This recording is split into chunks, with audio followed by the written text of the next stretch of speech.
जदि आमे आचार्य चाणक्य को भारतीय इतिहासर सबुठारु बुद्धिमान व्यक्ति कहवा तो कौन से बड़ कथा नुहे। जे व्यक्ति पाखरे राजनीति, चिकित्सा, समुद्र शास्त्र, अर्थशास्त्र, कूटनीति, दर्शन शास्त्र आदि अगणित विद्यार ज्ञान थिला, जी सामना व्यक्तिर भाव को देखी कहिदिंते कि से कौन भावुछंती, जी एमिति योजना करुथिले कि परिस्थिति जेमिति भी होइथाउ सेथिरु रक्षा मिलिबा सुनिश्चित। चाणक्यଙ୍କ नीति एते जोरदार कि आज भी दुनिया और भारतर नेता विदेशी संबंध को भल करिया पई एहार उपयोग करुछंती। आचार्य चाणक्य बहुत दूर पर्यंत भावी पारुथिले। आपण जदि चाणक्यंकर एही चाणक्य नीति को अनुसरण करिवे तो क्रांतिकारी परिवर्तन निज जीवन रे आनी परिवे। आपनको भिडियोटी भल लगे लाइक एंड सब्सक्राइब करंतु, हेले भिडियोटी समस्तଙ୍କ पाखरे पहुंची परिवो एवं मोर परिश्रम सार्थक होई परिवो। परिश्रम सही चाबी अटे जहा भाग्यर कवाट को भी खोली देई थाए। मनीष एकुटिया जन्म होई थाए और एकुटिया मरी थाए और से निज भल और खराब कर्मर फल निजे ही भोगी थाए और एकुटिया ही नरक बा स्वर्ग को जाई थाए। भगवान मूर्ति मानक भितरे नाहंती। आपणक अनुभूति ही आपणक ईश्वर अटंती और आत्मा आपणक मंदिर अटे। दुष्ट लोकंक मिठा कथारे केबे भरोसा करंतु नहीं।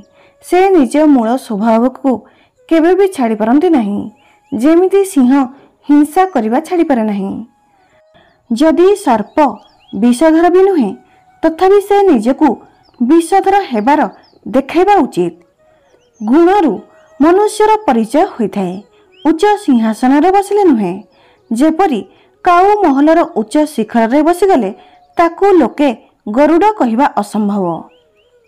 एही कथा को व्यक्त हेबाकू दियंतु नहीं कि आपण आगकू कौन करिबाकू भाबिछंती। बुद्धिमानी सह एही रहस्य को रहस्य रहिबाकू दियंतु और एही काम को करिया पई दृढ़ रुहंतु। जेमिति भय आपणक निकट को आसिबो ता उपरे आक्रमण करी ताकू नष्ट कर दियंतु। कोनोसी काम आरंभ करिया पूर्वरु निजकू 3टी प्रश्न पचारंतु। मु एहा काहेकि करूछि, एहार परिणाम कौन होई पारे, कौन मु एथिरे सफल हेबि, एही परि 3टी प्रश्न पचारंतु। जेबे गभीर भावरे विचार कले एही प्रश्नर संतोषजनक उत्तर मिली जिवो तेबे जाई आगकू बढ़ंतु। हारिबा सेतेबे आवश्यक होई पड़े जेबे लड़ाई निज लोकंक सह होई थाए। जितिबा सेतेबे आवश्यक होई जाए जेबे लड़ाई निज सह होई थाए। निज सचोटता और धर्म को बिक्री करी हासिल करिथिबा धन निजर कौनसी कामर होई न थाए। एणु तार त्याग करिबारे ही आपणक पई उत्तम हेबो। कुबेर भी जदि आय ठारू अधिक व्यय करंती तो से मध्य कंगाल होई जिवे। थरे जदि काम आरंभ करिसेंती तो असफलतार भय रखंतु नहीं कि काम को छाड़ंतु नहीं। निष्ठारे काम करुथुबा लोक ही सबुठारु सुखी होई थाए। एही 7 जन को निदरु उठाइबा अनुचित, यथा साप, राजा, सिंह, बिछा, छोट छुआ, अन्यर कुकुर और एक मूर्ख व्यक्ति। संसार एक पिता वृक्ष अटे। एहार 2टी फल अमृत परी मिठा होई थाए। गोटिए मधुर बाणी और अन्यटी साधु संगति।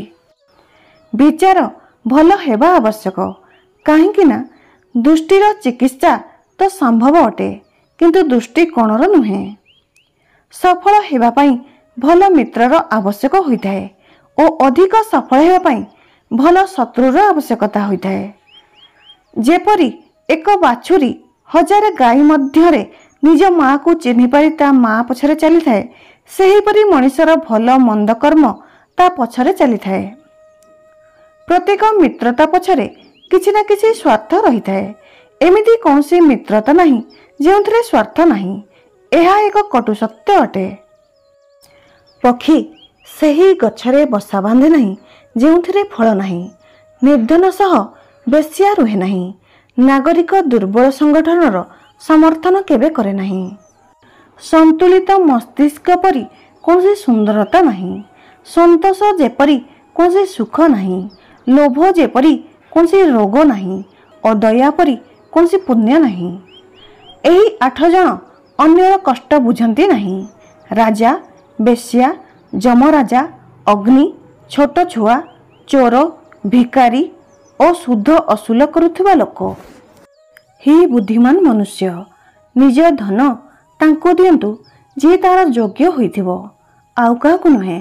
जेपरी बादल द्वारा नैथिबा समुद्र जल सबुबले मिठा होइथाए। पृथ्वी सत्यर शक्ति द्वारा समर्थित अटे। यह सत्यर शक्ति ही अटे जहा सूर्य को चमक और पवन को बेग देइथाए। वास्तव रे सबु जिनिस सत्य उपर ही निर्धारित होइथाए। जेबे प्रलयर समय आसीथाए तो समुद्र मध्य निज मर्यादा छाड़ी करी कूल लंघि जाइथाए, किंतु साधु पुरुष प्रलय समान भयंकर आपत्ति एवं विपत्ति रे मध्य निज मर्यादा बदलांती नहीं। जो सुख शांति व्यक्ति को आध्यात्मिक शांतिर अमृत रे संतुष्ट हेबारे मिलिथाए, ताहा लोभी लोकों को अशांति रे इआड़े सिआड़े बुलिबारे मिली न थाए। भल कार्य जीवन रे महान करिथाए। यह भूलंतु नहीं कि एही जीवन अस्थायी अटे। एथिपाई जीवन प्रत्येक क्षणर उपयोग करने जरूरी अटे। मृत्यु आसीଯିବ तो पुणी किछि रहिबो नाही, ना शरीर, ना कल्पना, ना आशा। प्रत्येक जिनिस मृत्यु सह शेष होइजिवो।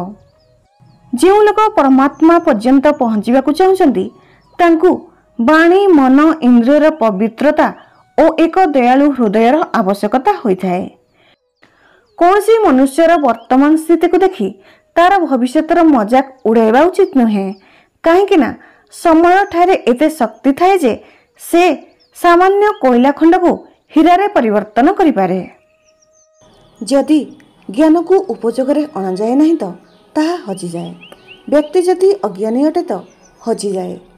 सेनापति बिना सेना हजि जाए। पति बिना पत्नी हजि जाए।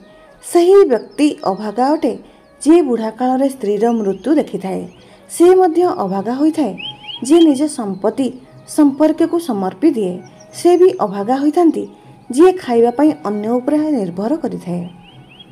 नीति भ्रष्ट हेले सुंदरतार नाश होइथाए। हीन आचरण रे भल कुलर नाश होइथाए। पूर्णता न आसिले विद्यार नाश होइथाए। उचित विनियोग बिना धनर नाश होइथाए।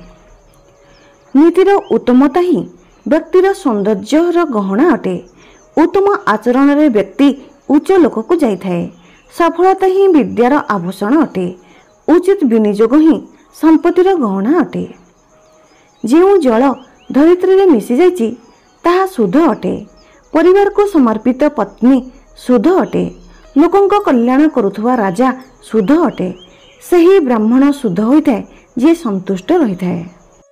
असंतुष्ट ब्राह्मण, संतुष्ट राजा, कठोर आचरण करुथुवा गृहिणी एमाने समस्ते विनाश को प्राप्त होइथांती। उच्च कूलरे जन्म होई कौन लाभ जदि बुद्धिमान होई नथिबो। गोटिए नीच कूलरे उत्पन्न होइथिबा विद्वान व्यक्तिर सम्मान भी देवता करिथांती। विद्वान व्यक्ति लोकंक ठारु सम्मान पाइथांती। विद्वान तार विद्वत्ता पई सबु जगारे सम्मान पाइथाए। यह सत्य कि विद्या सबु जगारे सम्मानित होइथाए। जो लोक देखिबाकू सुंदर, युवक और उच्च कूलरे जन्म होइथांती हेले जदि तांको पाखरे विद्या नहीं तो से सबु बेकार अटे। से माने पलाश फूल सह समान होइथांती जे सुंदर तो देखा जाती किंतु महक न थाए। सही यज्ञ समान कौनसी शत्रु नहीं जहार उपरांत लोकों को बड़ आकार भोजन न करा जाए। एमिति यज्ञ राज्य को शेष कर दिए। जदि पुरोहित यज्ञ रे ठीक उच्चारण न करती तो यज्ञ तांको शेष कर दिए।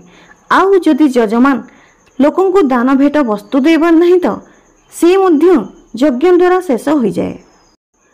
आपण को वीडियोटी भल लगिले please like, comment, share and subscribe करंतु।